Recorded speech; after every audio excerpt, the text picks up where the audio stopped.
Hello again from Under Construction with Chapman Building. Jason and I today, over a cup of coffee, are going to be chatting about all things carpentry. Welcome again to the show, Jason. Thanks, Mans. Looking forward to it again. Well, this is your show and you know everything about carpentry. My knowledge about carpentry is anything to do with wood. Am I correct? You're onto a flying start. Okay. So, yes, carpentry basically entails everything that is mainly working around timber and the structural and decorative elements of timber. So, we have our own team of carpenters that perform various tasks throughout the projects that we have. And, mainly... if we just start at the top, we've obviously got roofing, which a lot of the guys, a lot of the homes and what have you around this area take a beating, as we've touched on, because of the conditions and the climate and all the elements that we have working against us in this area. So roofing is a big one. New roofs, roof repairs, the different aspects of the roof that require maintenance and preventative maintenance, the valley irons, gable ends. There's also an element of waterproofing which happens on the roof as well, which will be tackled if that tends to be a problem. So, and then obviously,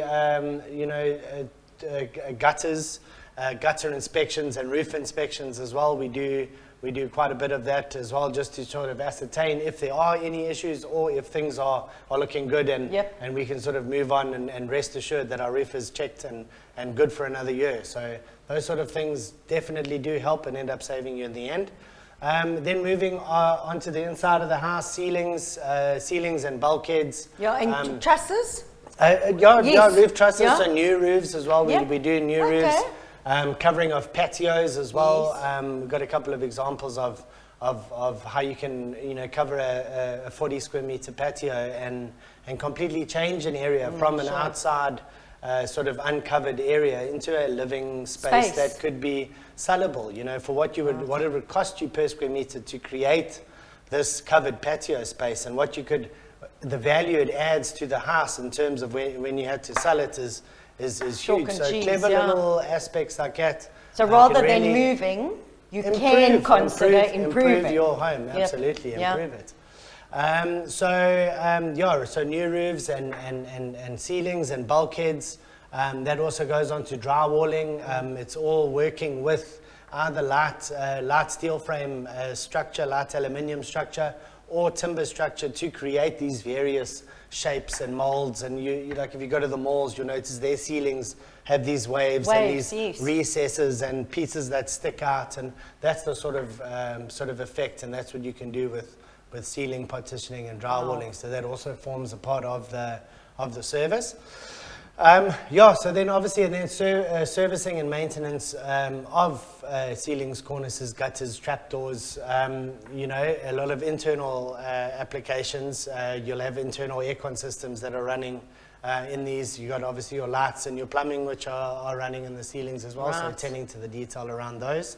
And then obviously coming down to landscaping and decking and balustrading and gumpole retaining walls and lightweight retaining structures to accentuate areas in the garden and stipulate levels and form tapers and all the rest of it. So balustrading, decking, we use a lot of Baloo and Masaranduba around this area. Yes, I was going to ask, what sort of wood do you use? Yes, so internal applications mainly use the treated pine around here. We've got, again, the elements working against us. We've got bugs, white ants and all of that working against us with our coastal forests and the environment that we have around us. Yes.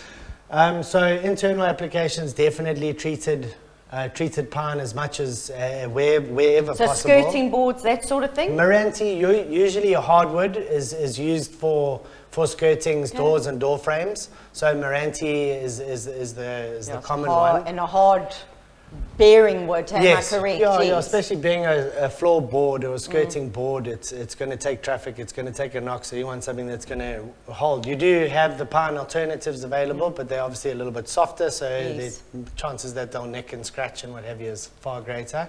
However, look, everyone is looking for cost-effective solutions, and you can certainly use them. To touch up and paint a skirting as well is very possible. So, yeah, certainly not to say that anyone who's got a pine skirting is doing the wrong thing.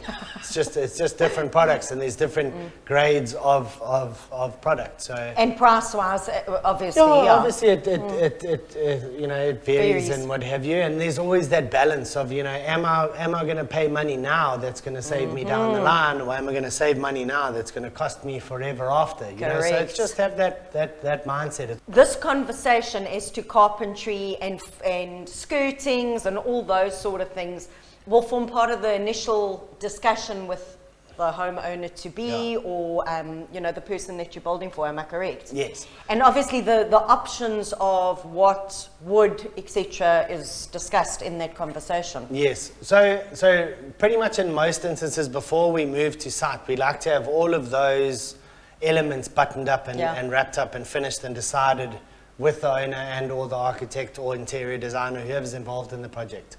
So yes, because certainly when we were quoting and providing a costing for the job, that detail would have to be there for us and the next guy to be compared fairly to be and signed accurately. off. So that detail is important. It's incredibly important, and for the owner also to leave it up to the contractor sometimes to decide what to specify and what have you, and then swing the owner whatever shiznit he's decided to come up with.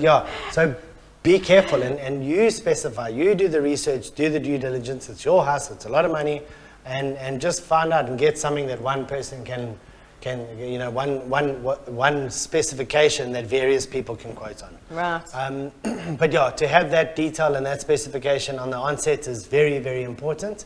And then also it allows for efficiency on site. Correct.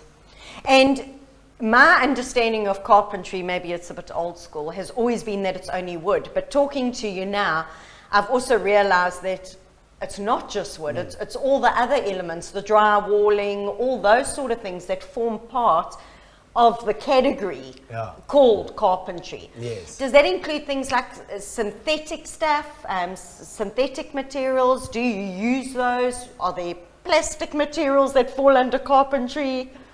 Spot on. So obviously with the evolution of the trade over the years and the evolution of the science and technology around the materials that are being used, and us vying for more cost-effective, more sustainable options as well, it certainly has evolved into a various material trade rather than just timber. So composite decking is one thing that's very, very popular. That's made from recycled PVC and wood shavings and recycled timber and other things.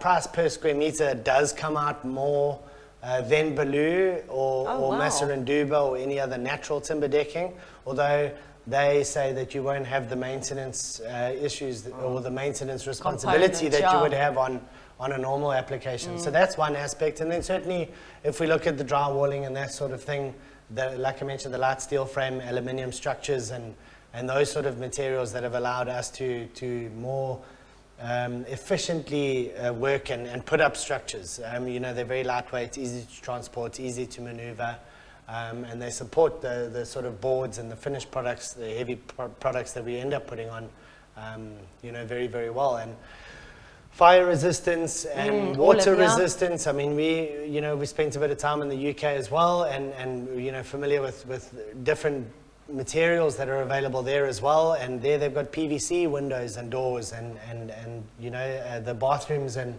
all of that are done with shower trays, and there's a lot of timber used there as well. So, we're familiar with everything. Across the board. Yeah, we try and make sure that we keep up to speed with what's out there and what's available. But again, we're governed by what's specified by the architects and interior designers, which we encourage the owners to use as well, because they are the industry experts. They're the professionals that end up supplying us with that specification and that detail. Yeah.